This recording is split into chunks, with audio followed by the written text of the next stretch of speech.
নেপালের দূরবর্তী উঁচু পাহাড়ে প্রতি বছর মাত্র 2 সপ্তাহের জন্য একটি অত্যন্ত বিরল প্রকারের মধু সংগ্রহ করা হয়, যার মধ্যে আছে বিভ্রম সৃষ্টিকারী প্রভাব। এটি হচ্ছে মাদক মধু।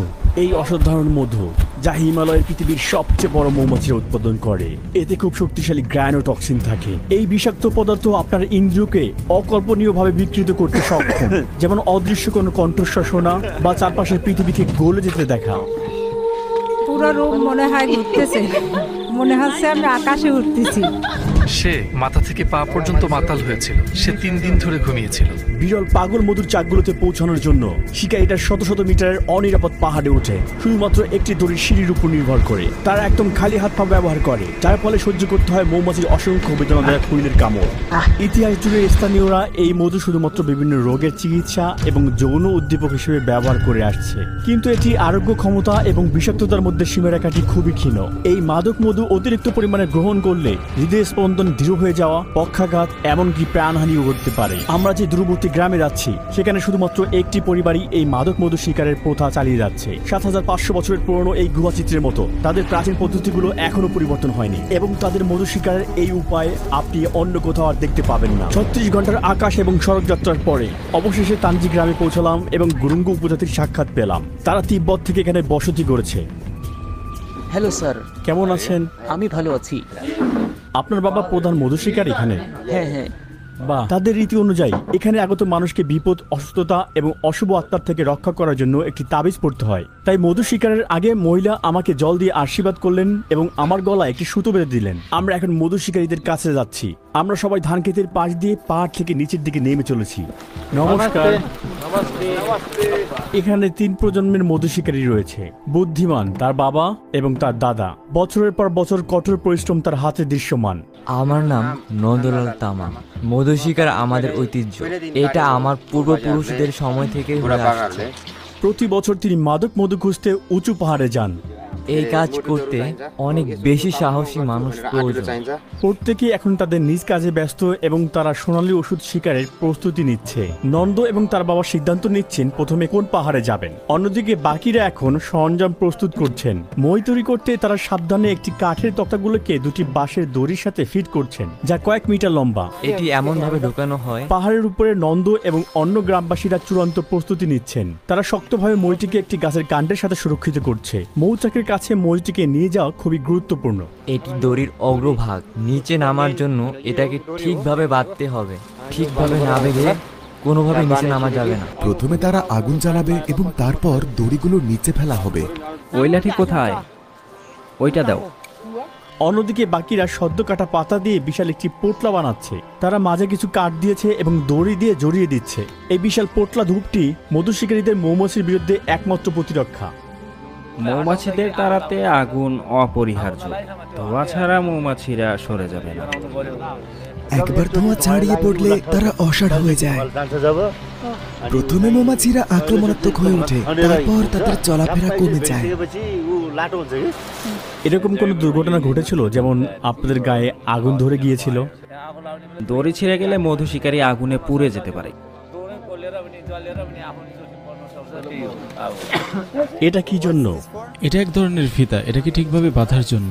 শিকারীরা তাদের মৌমাছির মুখোশ পড়েছে এবং নিচের দিকে নামার সময় এসেছে। তারা যে মইটি ব্যবহার করছে তা 80 মিটার লম্বা, কিন্তু পাহাড়টি তার চেয়ে উঁচু। তাই নন্দ তার আরোহণ শুরু করে পাহাড়ের চূড়া থেকে, নিচ থেকে নয়। আমি পাহাড়ের নিচে সাহায্যকারী দলের সঙ্গে থাকবো। আমাদের এখন মৌমাছির হাত থেকে সুরক্ষা পেতে স্যুট পরে নেওয়া ভালো হবে, কারণ কিছুক্ষণের মধ্যে জায়গাটি মৌমাছি দিয়ে ভরে যাবে। ঠিক আছে, চলুন শুরু করা যাক। এই মাদক মধুর মৌমাছি আকারে সবচেয়ে বড়। এটি এপিস ল্যাব্রিউসের দ্বারা উৎপন্ন হয়। 3 সেন্টিমিটার উচ্চতার এই প্রজাতিটি অন্য সাধারণ মৌমাছি থেকে প্রায় আকারে দ্বিগুণ, এবং তাদের আছে দীর্ঘ হুল যা সহজে কাপড়ের মধ্যে দিয়ে ঢুকে যায়। তাদের প্রথম গন্তব্য হলো বিশাল মৌমাছির মৌচাকের ঠিক উপরের একটি খাড়া জায়গা। এখানে তারা সিঁড়ির অবস্থান পরিবর্তন করছে। মইটিকে ব্যালেন্স করার জন্য নন্দের বন্ধু দড়ির সবচেয়ে নিচের অংশ নেমে অপেক্ষা করে। এই দলগত কাজের মাধ্যমে তারা মাদক মধু সংগ্রহ করতে পারবে, আর আমরা সেটা স্বাদ নেব।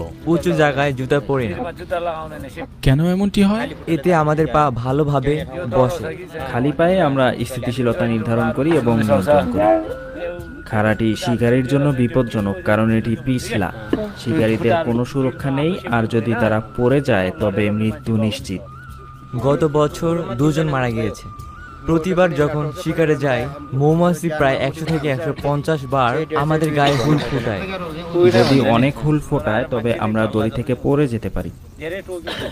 মৌচাকের পৃষ্ঠটি কালো মৌমাছির স্তর দিয়ে ঢাকা। প্রতিটি কলোনি প্রায় 1 লাখ মৌমাছি নিয়ে গঠিত এবং খাড়া পাহাড়ে 1 মিটার পর্যন্ত একটি লম্বা উন্মুক্ত চাকা তৈরি করে। ধোঁয়ার পরিমাণ বাড়ছে।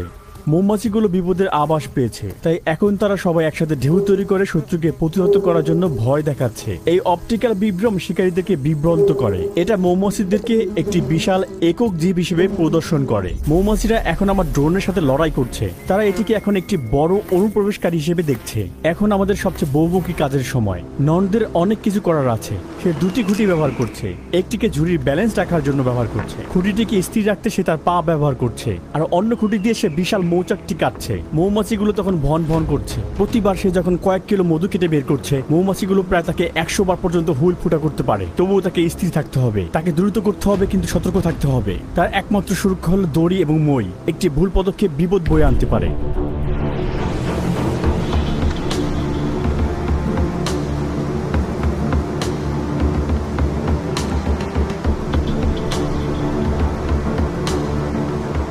আপনি কতদিন ধরে মধু শিকার করছেন? অনেক দিন হয়ে গেছে, 20-21 বছর। এই কাজটা যদি আমরা ঠিকঠাক ভাবে করতে যাই তাহলে আমাদের পাথরের মতো হৃদয় থাকতে হবে। এটি একটি ঝুঁকিপূর্ণ কাজ এবং সবাই এটি করতে পারে না। সবাই মাদক মধু চায়, কিন্তু তারা যখন কাজের বাস্তবতা দেখে তখন তারা হতবাক হয়ে যায়। আমরা এটা খুব বেশি পরিমাণে খাই না, বছরে মাত্র কয়েক চামচ। বছরের কয়েক চামচ মাত্র আমাদের প্রায় 24 ঘন্টার মতো মাতাল করে দেয়। যদি 1 চামচ মধু নেই তাহলে কি করতে পারে? তোমার খারাপ লাগবে, এরপরে বমি করবে আর তুমি অজ্ঞান হবে। আর যদি 2 চামচ নেই? কিছুই বুঝবে না। প্যারালাইজ হওয়ার সম্ভাবনা আছে। হ্যাঁ, একদিন প্যারালাইজ হয়ে পড়ে থাকবে। আমরা ফিরে যাচ্ছি কারণ বৃষ্টি পড়ছে। আমরা চাই না আমাদের ক্যামেরা ভিজে যাক। মধু শিকারীদের সাথে আমাদের গ্রামে দেখা হবে। নমস্কার। সে যখন রান্না করছিল এখানে তখন আলো নিভে গেল। এখন বর্ষার বৃষ্টি নেপাল দখল করতে শুরু করছে। 3 ঘন্টা যাবত বিদ্যুৎ বন্ধ আছে এবং এখানে অন্ধকার শুরু হয়েছে। মধু শিকারীরা এখনো গ্রামে ফিরে আসতে পারেনি। মেঘু আমাদের জন্য টর্চ লাইটের সাহায্যে কিছু সবজি এবং ভাত রান্না করছে। অবশেষে দীর্ঘ সময় পাড়ি দেওয়ার পরে সকল শিকারীরা নিরাপদে গ্রামে ফিরে এসেছে। মৌমাছিরা হুল ফুটিয়েছে। যন্ত্রণা করছে। এটার ব্যথা খুব মারাত্মক। ঠিক এখানে একটি মৌমাছি এখনো আমার পোশাকের ভেতর আছে। তারা আমার পুরো শরীরের উপরে ছিল। আজ আমরা কত মধু শিকার করেছি? প্রায় 40 লিটারের মতো হবে। আবহাওয়া ভালো থাকলে কি সবাই যাবে? বৃষ্টির কারণে পাহাড়ের ধার পিছলে যায়, কিনারা হয়ে ওঠে বিপজ্জনক। আবহাওয়া ভালো থাকলে আমরা যেতে পারি। আমাদের কি আপনার বাবার সাথে কি হয়েছে তা বলুন। তিনি 1 কাপ মধুর সাথে আধা ঘন্টা পর তিনি টয়লেটে গিয়েছিলেন। তিনি টয়লেটে একটি মাদুরে পুরো রাত ঘুমিয়েছিলেন। পরের দিন সকালে তিনি তার হাত এবং পায়ের উপর ভর দিয়ে সিঁড়ি বেয়ে উঠছিলেন। অবশেষে তিনি দরজার বাইরে পৌঁছান এবং আবার দৌড়ে চলে যান। কোথায় ছিলেন? তিনি 3 দিন ঘুমিয়েছিলেন। তিনি মাতাল ছিলেন। আজ আমি মধু খেয়ে দেখার জন্য অনেক উত্তেজিত ছিলাম, কিন্তু এখন রাত 10টা বাজে এবং সবাইকে আগামীকালকে শিকারের জন্য খুব তাড়াতাড়ি উঠতে হবে। রাতে এটা একা চেষ্টা করা নিরাপদ নাও হতে পারে, বিশেষ করে একটি দূরবর্তী এলাকায় যেখানে কোনো স্বাস্থ্য সুবিধা নেই। তাই আমাকে আগামীকাল পর্যন্ত অপেক্ষা করতে হবে।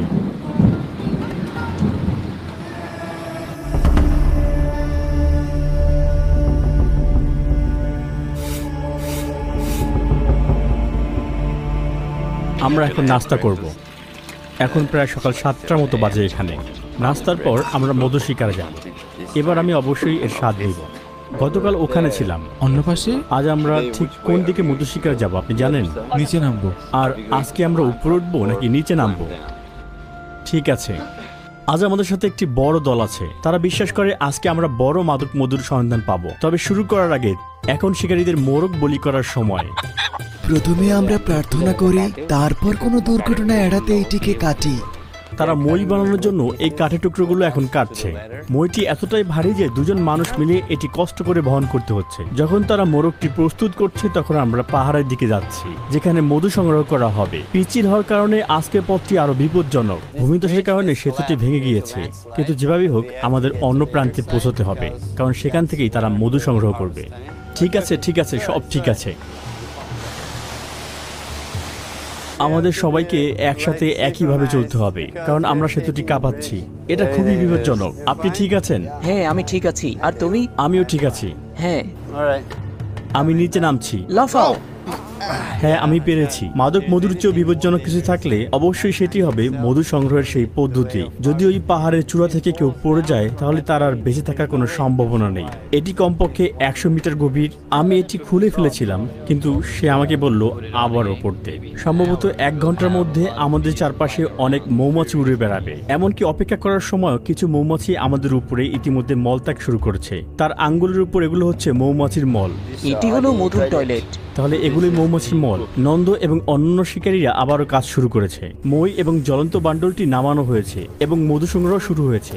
দেখুন সে কিভাবে পা দিয়ে লাঠি ঠিক করছে। চমৎকার। সেজন্য একটি অ্যাক্রোব্যাট। রডোডেন্ড্রন ফুলের মধু থেকে গ্রানোটক্সিন আসে, যা হিমালয়ে প্রস্ফুটিত হয়। মাত্র 1 কেজি মধু তৈরিতে প্রায় 4 মিলিয়ন ফুলের পরাগ নিতে হয়। একটি সাধারণ কর্মী মৌমাছি তার পুরো জীবদ্দশায় মাত্র 1 থেকে 20 চামচ মধু তৈরি করতে পারে। তাই অবাক হওয়ার কিছু নেই যে এই বিরল সংগ্রহে 200 গ্রাম মধু, যা আমি একটু পরে স্বাদ নিতে যাচ্ছি। এই মাদক মধুতে রয়েছে গ্রানোটক্সিন, যা বর্তমান বাজারে প্রায় $400 বিক্রি হচ্ছে। কিন্তু দুঃখজনক হলেও এটি সত্যি যে জীবনের ঝুঁকি নিয়ে কাজ করা এই মধু শিকারীরা কয়েক কিলোগ্রাম মধু বিক্রি করে মাত্র $50 কম উপার্জন করে। এখানে 1 ঝুড়ি মধু সোজা পাহাড় থেকে নামানো হচ্ছে। দলটি এখন মাদক মধু নিষ্কাশন করছে। তারা লার্ভা, মৃত মৌমাছি, পোকামাকড় ইত্যাদি ছাঁকনি দিয়ে আলাদা করছে এবং প্লাস্টিকের জারে মধু সংরক্ষণ করছে। অবশেষে এই মধুর স্বাদ নেওয়ার সময় এসেছে। আমি খুবই উত্তেজিত। এটি হালকা তিক্ত স্বাদের সাথে মিষ্টি স্বাদযুক্ত। খাওয়ার সঙ্গে সঙ্গেই আমি শক্তিশালী গ্রানোটক্সিনের কিক অনুভব করতে পারছি। এটি ঝিলমিল করছে, তাই না? হ্যাঁ, এটার মধ্যে ভিন্ন ধরনের টেক্সচার রয়েছে। আপনার মুখে পুরাতে শুরু করে। এটা শুরু হয়েছে যেমনটা আপনি বলেছেন। অনুভূতিটা ঠিক মশলা জাতীয় খাবারের মতো। হ্যাঁ, কিন্তু একটি ঝুঁকি আছে যা আমি কখনো ভাবিনি। আপনি সম্ভবত এটি স্বাদ দেওয়ার সময় কিছু মধু গিলে ফেলেছেন। আমাদের আপনাকে দ্রুত উপরে নিয়ে যাওয়া উচিত, কারণ এটি 45 মিনিটের মধ্যে কার্যকর হয়। আমি অবশ্যই এখানে অস্থায়ীভাবে প্যারালাইজড অথবা অচেতন হওয়ার অভিজ্ঞতা নিতে চাই না, যে কারণে আমি এখান থেকে দ্রুত বের হয়ে যাচ্ছি। আপনি যখন এই মধু দিয়ে মাতাল হন, আপনি 12 ঘন্টা মরে থাকবেন। আপনি আপনার শরীর নাড়াতে পারবেন না। সত্যি? এবং আমাদের জন্য আপনাকে সাহায্য করা, আপনাকে পাহাড়ে নিয়ে যাওয়া কঠিন হবে। এতটা মাতাল হয়ে যাব? এতটা পরিমাণে মাতাল হয়ে যাব আমি? কখনো কখনো হ্যাঁ। তাহলে চলো, এখনো অনেক পথ বাকি আছে। আমরা দ্রুত গ্রামে ফেরার চেষ্টা করছি। আশা করি আমার শরীর ছেড়ে দিবে না। যেহেতু আমরা যথেষ্ট উপরে উঠেছি, আমাদের একটু বিরতি নেওয়া দরকার। আমরা এখন মধু শিকারে উৎসর্গ করা সেই মোরগটির মাংস খাবো। এটি নিন ভাই। অনেক ধন্যবাদ ভাই। মৌমাছি তাকে অনেকগুলো হোল করেছে, বিশেষ করে তার ঠোঁটের নিচে। এটি অনেক বেদনার। এটা অনেকটা ফুলে উঠেছে। কিছু খেয়ে নেওয়ার কারণ এটি মাদক মধু তথা গ্রানোটক্সিনের বৃষ্টিরাকে কিছুটা গতি কমিয়ে দেয়, যার ফলে আমরা ফিরে যাওয়ার কিছুটা সময় পাবো। পাগলা মধুকে সবচেয়ে প্রাচীন জৈব অস্ত্র হিসেবে ব্যবহার করা হয়। খ্রিস্টপূর্ব 67 সালে যখন রোমানরা খ্রিস্ট সাগরে আক্রমণ করেছিল, তখন পন্টাসের সৈন্যরা রোমান সেনাবাহিনীর পথে পাগল মধুর চাক রেখে দেয়। রোমানরা তখন উপেক্ষা করতে পারেনি। তারা মধুতে মত্ত হয়ে তাদের আত্মরক্ষা হারায় এবং তাদের জীবন করুণভাবে শেষ হয়ে যায়। যখন আমার সঠিক মাত্রায় এটি থাকে, তখন আমি আরো পরিষ্কার দেখতে পাই, মানসিকভাবে সক্রিয় বোধ করি এবং আরো ফোকাস করতে পারি।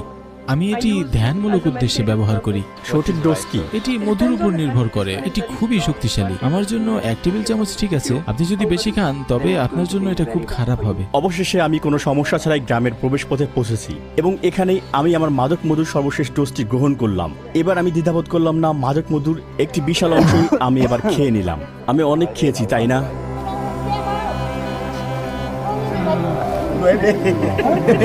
আমি জানি না আমি বেশি পরিমাণে খেয়েছি কিনা, তবে ইতিমধ্যে আমি অনেকটা গিলে ফেলেছি। আশা করি আমার খুব একটা খারাপ লাগবে না। এটার স্বাদ খুবই খুবই খুবই তিক্ত, যার কারণে আমার খুব কাশি আসছে। দেখি কি হয়। পরে আপনাদেরকে বিশদভাবে আমি আমার অভিজ্ঞতার কথা জানাবো।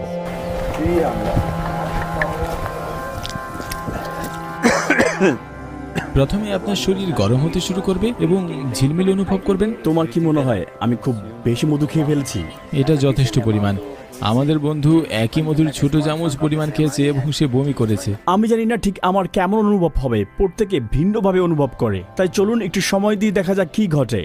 পাগলা মধু খাওয়ার কয়েক ঘন্টা পার হয়ে গিয়েছে। শেষবার যখন আমি চেক করেছিলাম, মেঘু অসুস্থ বোধ করেছিল। এখন আমি তার খবর নিতে যাচ্ছি। তোমার এখন কেমন লাগছে? ভালো না, বেশি ভালো না। তুমি কতটুকু খেয়েছিলে?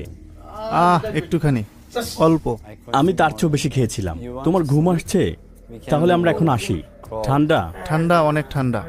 আর আমার পা, আমার আঙ্গুল অনেক ঠান্ডা। তুমি কি দাঁড়াতে পারবে? না না না, আমার তৃষ্ণা পেয়েছে, আমি কি পানি পান করতে পারি? পানি খেও না। কেন? তোমার মতো আমারও তৃষ্ণা পেয়েছিল, এরপর পানি খেলাম আর বমি করলাম, এরপরে আবারও বমি করলাম, 10 বার বমি করছি। মেগুর কাছ থেকে চলে আসার কিছুটা পরেই আমি একই উপসর্গ দেখতে পেলাম। আমার শরীরের তাপমাত্রা কমতে শুরু করলো এবং হাতের কাছে পাওয়া কম্বলটি আমি গায়ে মুড়িয়ে নিলাম। এই কাশি স্বাভাবিক? আপনাকে পানি বা চা দেব? হ্যাঁ, দেখো এটা গরম, কিন্তু আমি কোনো তাপ অনুভব করছি না। এই আঙ্গুলের ডগায়ও না। আমি এভাবে 1 ঘন্টা রেখে দিতে পারবো। আপনি ওখানে ধরুন আর আমি এখানে ধরি এবং দেখি যে কে বেশিক্ষণ ধরে রাখতে পারে। এখনো ধরে আছো? মানবদেহে গ্র্যানোটক্সিন কোষঝিল্লির সোডিয়াম চ্যানেল কার্যকলাপকে ব্যাহত করে। এছাড়াও নিউরন এবং পেশিকোষগুলোকে সঠিকভাবে যোগাযোগ এবং কাজ করতে বাধাগ্রস্ত করে। এই কারণে আমার আঙ্গুলের ডগাগুলো অসাড় হয়ে আছে এবং ঝিনঝিন করার মতো অস্বাভাবিক অনুভূতি পাচ্ছি এবং আমি অনুভব করছি এই প্রভাব ধীরে ধীরে আমার শরীরের দিকে ছড়িয়ে পড়বে। এটা নাও ভাই, এটা নিয়ে নাও, এখন অনেক গরম লাগছে। শরীরে অনেক বেশি গরম লাগে, ঠান্ডাও লাগে। যদি সে নেশাগ্রস্ত হয়ে পড়ে, বেশি নড়াচড়া করা উচিত না। প্রথমে মনে হচ্ছিল আমার শরীর পুড়ে যাচ্ছে, তাই আমি চেষ্টা করেছিলাম আমার জামা খুলে ফেলতে। এরপর কিছুটা সময় পরেই ঠান্ডা লাগা শুরু করলো। এই মহিলাও আমাদের সংগ্রহ করা মধুর 1 চামচ খেয়েছিলেন, কিন্তু তিনি বেশ ভালোই আছেন। পুরো রুম মনে হয় ঘুরতেছে, বমি বমি লাগতেছে, হাত পা ঝিনঝিন করতেছে, কেমন যেন একটা লাগতেছে, মাথা ঘুরতেছে, পুরো রুম মনে হয় ঘুরতেছে। অন্যরকম একটা ব্যাপার। কখনো মনে হচ্ছে কান্না পাচ্ছে আমার, আবার কখনো কখনো হাসি পাচ্ছে। আমাদের হোস্ট অবশ্য মধু খেয়ে আমার চেয়ে বেশি উপকৃত হচ্ছে। সে এখন উচ্ছ্বসিত অবস্থায় আছে। তার বয়স কত? যদি ওটা জিজ্ঞেস করা অভদ্র, আমি দুঃখিত। আপনার বয়স কত? বয়স? সে আমার বয়স জিজ্ঞেস করছে? আমার বয়স 1 বছর। সে এটা কি বললো? তারে বলো আমার বয়স 1 বছর, তাকে আমি কিডন্যাপ করেছি। আমার এখন মাতালের মতো লাগতেছে, মনে হচ্ছে আমি আকাশে উঠতেছি। আপনি তার সম্পর্কে কি মনে করেন? তাকে আমরা কি ভিডিও করতে পারবো? হ্যাঁ। তাকে পছন্দ হয়েছে, প্রেমিক বানাইতে পারলে ভালো হইতো। তাকে বলো তাদের দেশে কি আমার মতো একজন বৃদ্ধ প্রেমিক পাওয়া যাবে? তাইলে নিয়ে আসো। আমার এখানে মাথা ব্যথা করছে, কপাল থেকে এই বাম চোখের দিকটা। তাই এখন আমি আমার চোখকে কিছুটা সময় বন্ধ রাখবো। আমি শরীরের সর্বত্র যন্ত্রণা অনুভব করছি, সময়ের কোনো হিসাব পাচ্ছি না, প্রতিটা সেকেন্ড যেন ঘন্টার মতো। এটার প্রভাব আরো তীব্র হচ্ছে। আমি এখন অসুস্থ বোধ করতে শুরু করেছি। মুহূর্তে আমি বমি শুরু করলাম। গ্র্যানোটক্সিনের কোনো প্রতিষেধক নেই, বেশিরভাগ সময় শরীর এটি সহ্য করতে পারে। তবে বিরল কিছু ঘটনা রয়েছে যেখানে এটি হৃদরোগ সৃষ্টি করে। পার্শ্ব প্রতিক্রিয়া ছাড়া ঔষধি সুবিধা পেতে আপনার ডাক্তারের পরামর্শ অনুযায়ী সেবন করুন। সৌভাগ্যক্রমে আমার শরীর 24 ঘন্টার মধ্যে বিষ পরিষ্কার করে ফেলেছে, আর পরের দিনেই আমি ভালো অনুভব করছি। যদিও আগের দিন রাতে আমার মাথা ব্যথা, বমি বমি ভাব এবং কানে শব্দ পাচ্ছিলাম। পাগলা মধু পাওয়া সহজ নয়। একটি উঁচু পাহাড়ের চাক থেকে সংগ্রহ করতে দক্ষ এবং সাহসী ব্যক্তিদের প্রয়োজন। গুরুংরা একটি সমৃদ্ধ সাংস্কৃতিক ঐতিহ্য বহন করছে, যা আশা করি পরবর্তী প্রজন্মের কাছে পৌঁছে যাবে।